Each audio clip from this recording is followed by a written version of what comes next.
اور کہتے ہیں یہ کیسا پیغمبر ہے کہ کھانا کھاتا ہے اور بازاروں میں چلتا پھرتا ہے، اس پر کوئی فرشتہ کیوں نازل نہیں کیا گیا کہ اس کے ساتھ خبردار کرنے کو رہتا، یا اس کی طرف آسمان سے خزانہ اتارا جاتا، یا اس کا کوئی باغ ہوتا کہ اس میں سے کھایا کرتا۔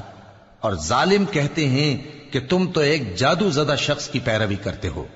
اے پیغمبر، دیکھو تو یہ تمہارے بارے میں کس کس طرح کی باتیں کرتے ہیں، سو گمراہ ہو گئے اور رستہ نہیں پا سکتے۔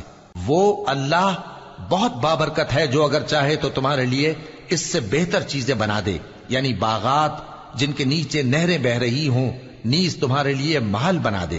بلکہ یہ تو قیامت ہی کو جھٹلاتی ہیں، اور ہم نے قیامت کے جھٹلانے والوں کے لیے دوزخ تیار کر رکھی ہے، جس وقت وہ ان کو دور سے دیکھے گی تو غضبناک ہو رہی ہوگی، اور یہ اس کے جوش غضب اور چیخنے چلانے کو سنیں گے۔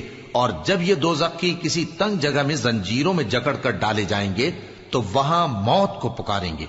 آج ایک ہی موت کو نہ پکارو، اور بہت سی موتوں کو پکارو، پوچھو کہ یہ بہتر ہے یا ہمیشہ کی جنت جس کا پرہیزگاروں سے وعدہ ہے۔ یہ ان کے اعمال کا بدلہ اور رہنے کا ٹھکانہ ہوگا۔